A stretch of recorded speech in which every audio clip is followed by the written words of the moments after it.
Kalian, ini persoalan ini adalah sudah bergulir, sudah ke Polda Metro Jaya. Tentunya kami hanya menunggu dengan kawalan saudara-saudara atau teman-teman ini bagaimana masalah kasus ini bisa terselesaikan dengan cepat dan baik dan mungkin tidak menguap begitu saja. Itu kira-kira dari kami. Terima kasih. Oke, kemarin laporannya pada tanggal berapa, Pak? Tanggal berapa ke Polda? Polda hari Jumat kemarin. Bapak sebutin aja. Bapak aja yang sebut. Baik, jadi begini, sebetulnya kami laporan ke Polda itu sebetulnya itu terpaksa kita lakukan karena kita sudah melakukan kepingin pertemuan dengan secara kekeluargaan, tapi emang tidak bisa dan tidak ketemu dan sulit sekali, maka salah satunya tanggal 23 tim kami, lawyer ini melaporkan ke Polda Metro Jaya. Gitu. Tapi pintu damai masih terbuka nggak sih, Pak?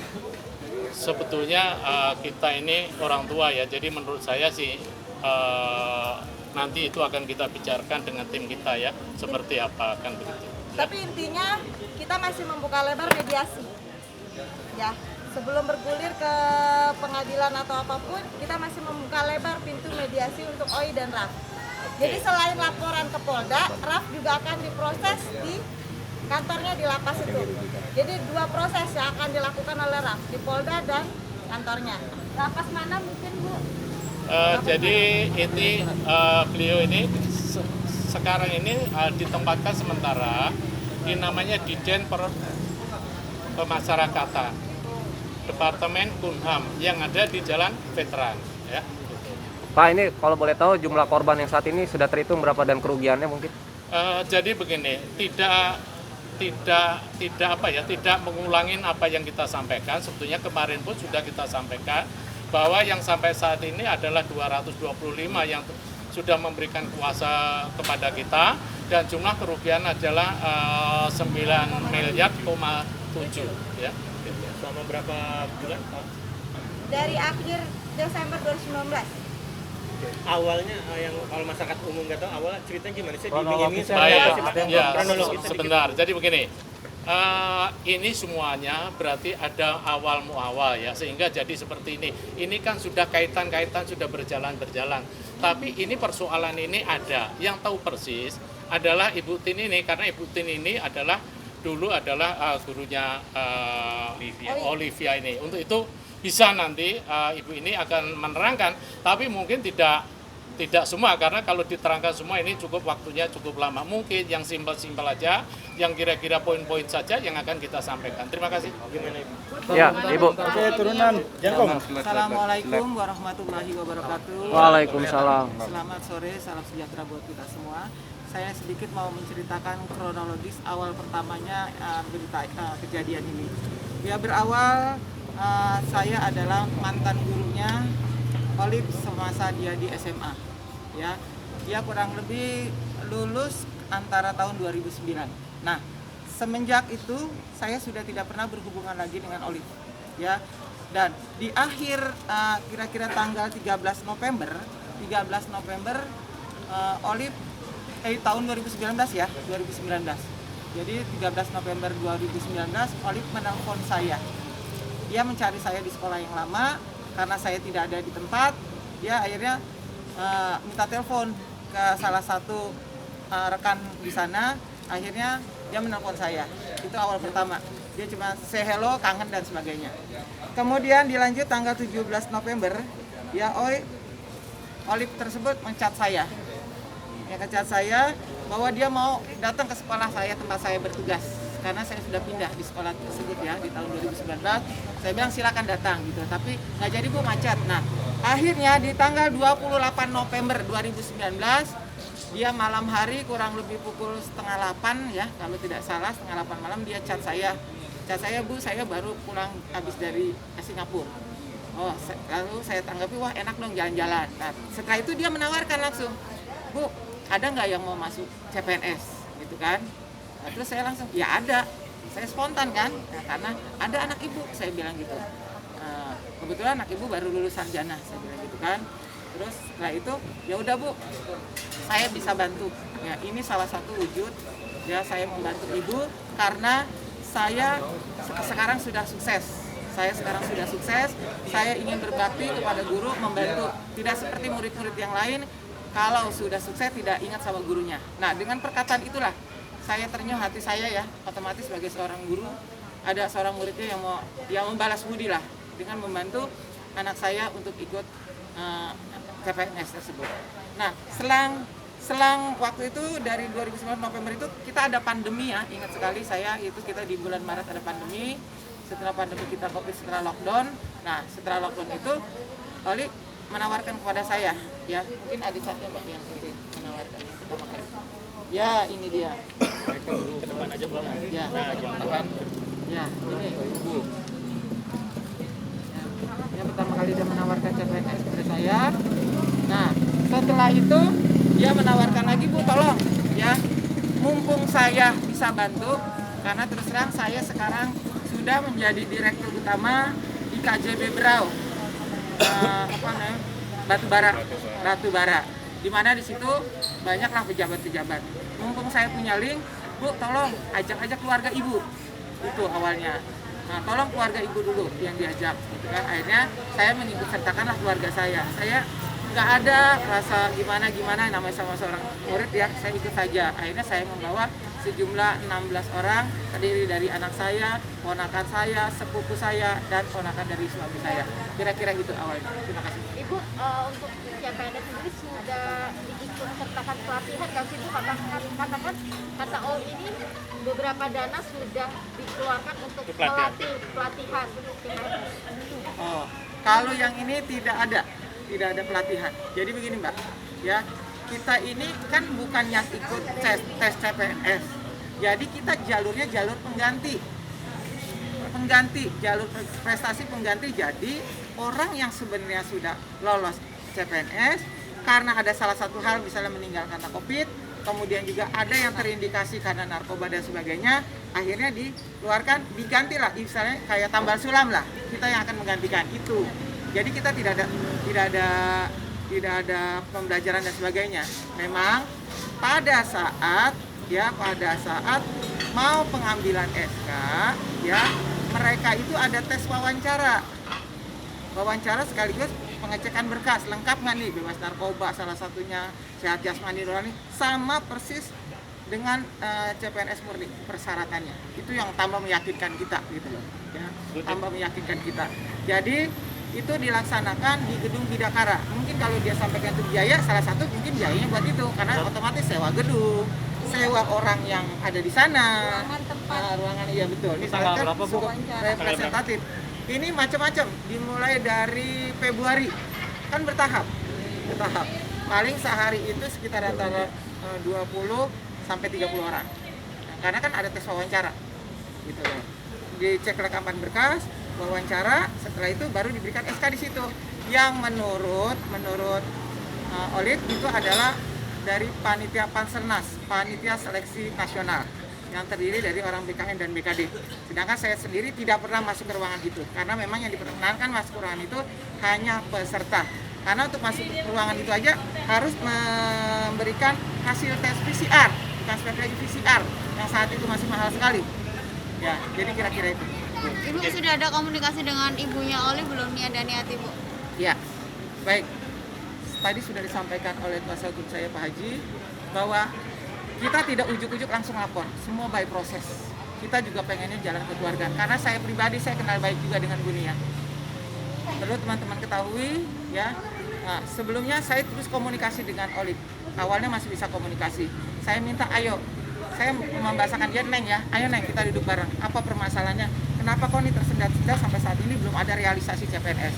Apa sih kendalanya? Ayo cerita, kita duduk bareng, selesaikan bareng-bareng. Tapi dia tidak ada respon, hanya menjanjikan iya bu besok. Sampai akhirnya kita udah bosan. Akhirnya saya datanglah ke rumah ibunya, ya ke rumah ibunya. Saya pertama datang ke kantornya Oli, ternyata maaf, itu juga Oli berbohong. Dia waktu pertama kali ibu datang sana, dia bilang, Bu, saya baru beri rumah ini yang di Kemang Timur 5 itu seharga 40M. Dia bilang. Tapi pas terakhir saya ke sana, ternyata itu kontrak sewa. Saya datang sana udah nggak ada lagi, kontraknya tidak diperpanjang. Akhirnya saya datang ke rumah mamahnya. Perlu teman-teman wartawan ketahui, saya sudah 4 kali ke sana.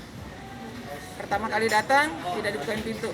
Pertama kali datang maaf, saya dengan suami saya ngomong baik-baik datang ke sana sebelum ini meledak. Saya sampaikan, kebetulan Bunianya tidak ada kakaknya Bunia, saya sampaikan di situ, saya ceritakan bahwa OI itu merekrut CPNS dan sebagainya, seperti yang saya ceritakan semula, ya. Nah setelah itu saya meninggalkan nomor handphone saya, tolong Bunia hubungi saya. Begitupun, ya, saya tunggu sampai 2 minggu tidak ada kabar. Akhirnya kita ketemuan pada saat itu OI ada di Bank BCA Cilandak, kita bawa, kita ajak, akhirnya kita datangin ke rumahnya, maksudnya supaya OI-nya kita bawa ketemu mamanya. Ternyata kali lagi mamanya tidak ada, katanya sih lagi nyanyi di Kalimantan pada saat itu. Akhirnya kita sempat bikin perjanjian dan keluarga minta waktu 1 minggu. Itu ada kakak mamanya 3 orang yang ada di sana, dan salah satu ikut tanda tangan perjanjian bahwa dia keluarga akan membantu menyelesaikan selama 1 minggu, ya. Nah singkat cerita itu berlalu, sebelum hari H-nya, ya, kami datang lagi ke situ. Kebetulan itu hari Rabu, hari H-nya kalau dari kerjanya seminggu itu adalah hari Kamis. Hari Rabu saya datang ke sana, ibunya tidak ada, ya, cuman ada kakak mamanya. Akhirnya saya dapat informasi ibunya lagi pergi ke Cikini mau mendaftarkan anaknya yang laki-laki untuk sekolah ke Amerika. Dengan ada informasi itu saya langsung kejar ke sana. Nah, alhamdulillah saya ketemu. Setelah 2 jam saya menunggu di basement, ya, lihat mobil, nunggu mobil. Setelah ada orang yang datang, saya langsung samperin dan saya dapat informasi beliau ada di sana. Saya ke sana, saya baik-baik, saya sowan karena kebetulan saya kenal. Sampai sana saya buka masker, saya kasih salam, beliau, oh iya, nah, saya Bu Titin Bu, saya sampaikan itu. Kita ngomong baik-baik dengan Bunia. Saya sampaikan seperti yang sudah saya ceritakan tadi bahwa intinya itu merekrut CPNS. Kalau seandainya ini jong, ya, ini jong, saya bilang gitu, ini akan menjadi masalah besar karena sampai saat ini ditunda-tunda terus, tidak ada kejelasan. Bahkan OI-nya sudah sulit dihubungi, teman-teman. Asal tahu ya, OI itu sudah sulit dihubungi, ditelepon nggak pernah diangkat, di chat sudah tidak dibalas. Itu di bulan Juli, ya.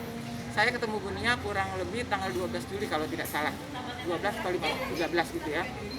Ketemu di sana, kemudian saya sampaikan bahwa kalau seandainya satu orang 50 juta saja, kalau kali 300 orang, sebenarnya kan banyak lagi ya, saya juga kurang paham. Itu bisa 15M saya sampaikan. Nah, Bunia menyampaikan, Bu Titin maaf, ya, saya juga baru dengar ini informasi dia. Saya juga kaget.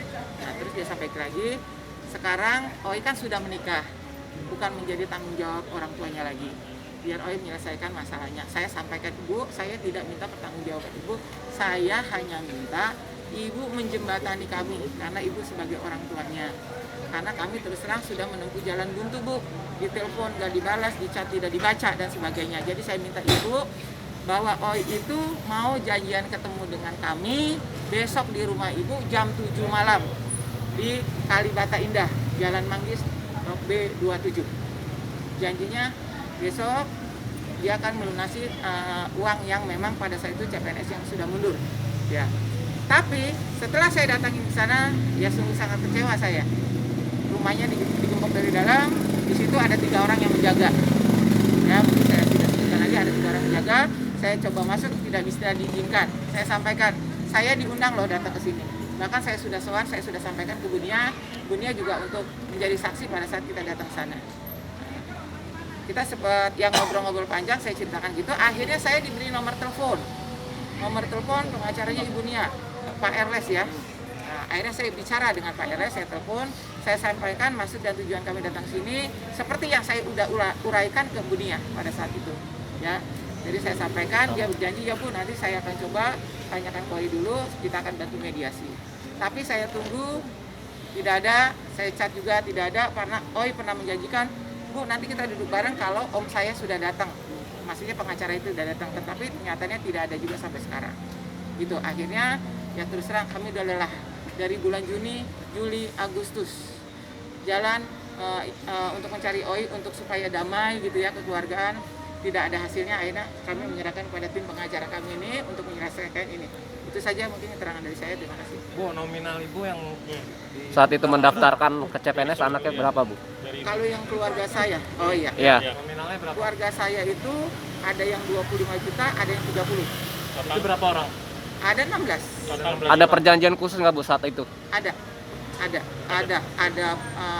MOU dan ada kwitansi. Ada materai Bu, di atas materai? Tentu saja. Di bawah Bu hari ini? Saya coba deh saya. Kalau bukti transfer dan kwitansi ada. Boleh lihat? Pak Haji, ini modusnya sama ya Bu Titin dengan korban-korban yang lain ya Pak, atau gimana? Oh iya. Baik, jadi biar satu persatu dulu ini. Ada bukti transfer juga. Ini bukti transfer. Ya. Jadi kalau yang cash langsung ke Oli, kalau yang transfer ke rekening RAF. Rekening RAF. Tapi semua dibuat kwitansi. Iya, semuanya dibuat. Semuanya dibuat kwitansi. Ini Mbak, kanan Bang, kanan Mbak. Habis kiri tengah. Tengah. Ada tengah. Tengah, Mbak. Tengah-tengah. Biar sini Mbak. Udah. Mbak, tahan, Mbak, tengah, tahan. Tahan Mbak. Oke.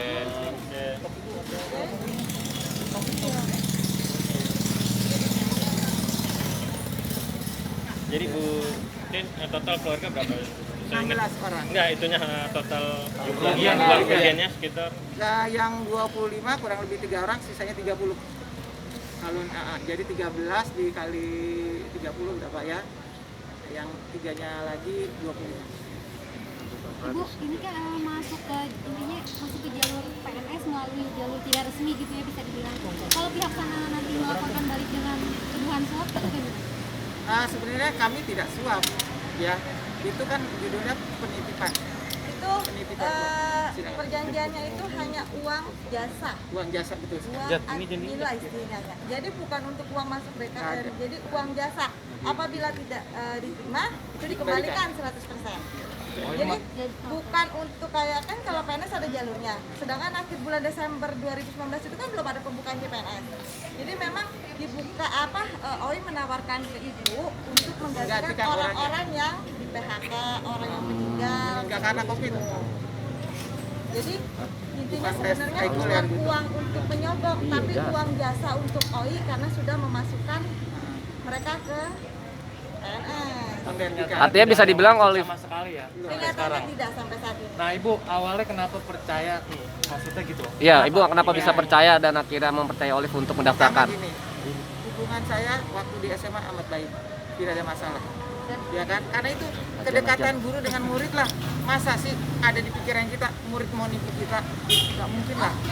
Ya kan? Itulah yang buat pikiran saya itu yang pertama. Yang kedua, dia juga selalu menyampaikan. Tadi saya sudah ulang, Bu, saya adalah murid yang yang peduli dengan gurunya, yang peduli dengan gurunya. Saya Ajan. Dulu dekat dulu ya Bos. Oke. Coba Pak. Ibu, jadi kayak gimana lagi Bu? Ya, awal iming-iming ya? Ya Bu, gimana Bu? Yang buat Ibu akhirnya mempercayai Yang Ibu. membuat saya percaya yang pertama, dia anak murid saya. Yang ada di lubuk hati saya nggak mungkin lah murid mau menipu gurunya, itu yang pertama. Yang kedua, dia bilang dia punya link. Mumpung saya masih punya link Bu, Ibu masukin keluarga Ibu dulu, gitu loh. Saya akan bantu. Ya saya percaya lah seperti itu. Ya kan? Apalagi saya tahu dia ya anak artis masa sih ya macam-macam ibaratnya gitu lah. Punya nama besar lah ibaratnya, bukan orang dari kalangan biasa juga seperti itu. Kalau yang lain mungkin modus yang lain apakah sama Pak dengan korban-korban yang lain gitu Bapak? Apa janjinya gitu? Karena semuanya berawal loh Bu Agustin. Semuanya berawal, jadi awalnya Bu Agustin yang diajak, 16 keluarganya diajak, tapi OI bilang, Bu kalau segini masih kurang, harusnya yang banyakan, biar bayar. Tambahin lagi. Tambahin. Akhirnya Bu aja. Agustin carilah Temen juga yang saya teman-teman, ajak. temennya ngajak keluarganya, jadinya modusnya sama, satu intinya awalnya Saya, karena saya emang, karena kayak gini sakit hati nggak Bu? ya Allah ya Rob, kalau masalah sakit hati saya luar dalam, ya mungkin, ya tapi Allah aja maaf saya dari hati yang paling dalam, ayolah, baik, ya selesaikan ini semua, ya kita berawalnya baik, selesaikan secara baik-baik juga, ya karena ingat, sekali lagi perbuatan ini adalah akan kita pertanggungjawabkan dunia dan akhirat, ya. Jadi saya minta kalau masalah sakit hati saya sudah luar biasa sakit hatinya, saya juga malu dengan keluarga, bahkan keluarga saya yang di daerah, ya kan, ya karena biar bagaimanapun saya yang memperkenalkan dengan Olive, jadi rasa tanggung ya malu, ya sedih, ya stres, saya bahkan mungkin sampai sakit karena stres seperti ini, terus terang saya sampai sakit enggak di hati ini. Nggak percaya gitu loh, kok ada seorang murid yang tega seperti ini sama gurunya. Selama ini saya tuh sangat dekat sekali dengan dia, tidak pernah ada permasalahan apapun ya, karena kebetulan dia juga, saya kebetulan guru olahraga, dia dulu ikut eskul basket, saya pembina eskulnya juga. Jadi terus terang sakit ya, sakit luar biasa. Yang nyisirin rambut Oi itu lagi Iya. sekolah sih Bu. Oi itu kalau ke sekolah, supaya teman-teman tahu, nyisir aja suka nggak mau, saya yang nyisirin. Sampai mamanya bilang, Bu, saya serahkan ke Oi sama Bu Titin, masalah pakaiannya, apanya segala macam. Sampai seperti itu, saking dekatnya pada saat itu. Jadi saya nggak ada di hati sedikit pun curiga sama dia, yang akhirnya dia akan menipu saya. Tidak ada sama sekali. Itu saja. Oke Bu, melihat ini kan kayak skemanya sangat profesional. Menurut Ibu gimana maksud dari proses-proses itunya? Karena menurut dia ini dibantu oleh orang BKN. Semuanya ini adalah produk dari BKN. Itu menurut informasi dia. Karena saya langsung ngomong ya sama Ibu. Nah, karena selama ini dia ngomong langsung dong, Bu, saya ada link, kan dia sampaikan tadi, saya ada link orang BKN yang akan membantu ini semua, gitu loh. Ya, saya niatnya hanya membantu.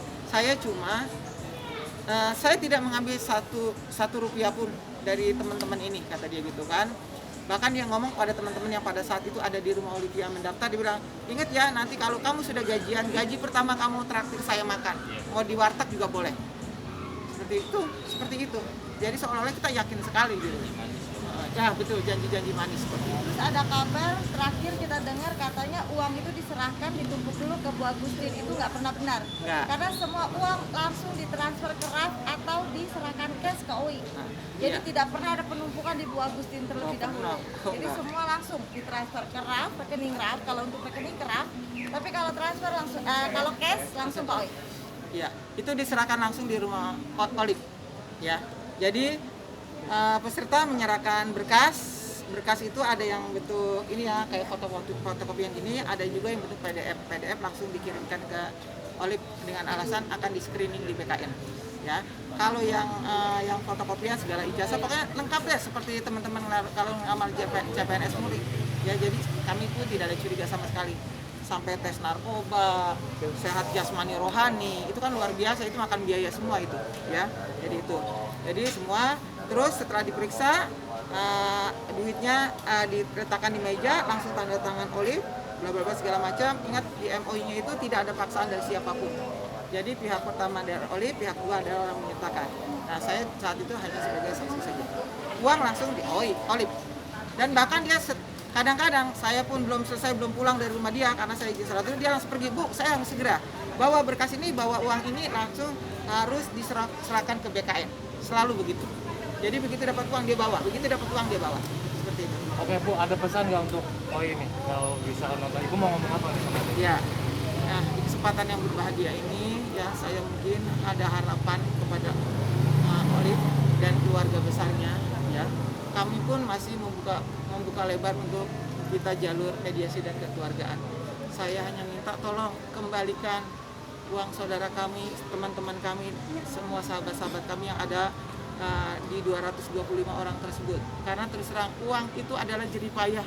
Teman-teman perlu ketahui itu di era pandemi ya kemarin sulitnya cari uang. Ada yang sampai menggadaikan rumah, mobil, kemudian motor, seperti itu. Bahkan ada yang jual sapi, yang di kampung sampai jual sawah, ya kan seperti itu.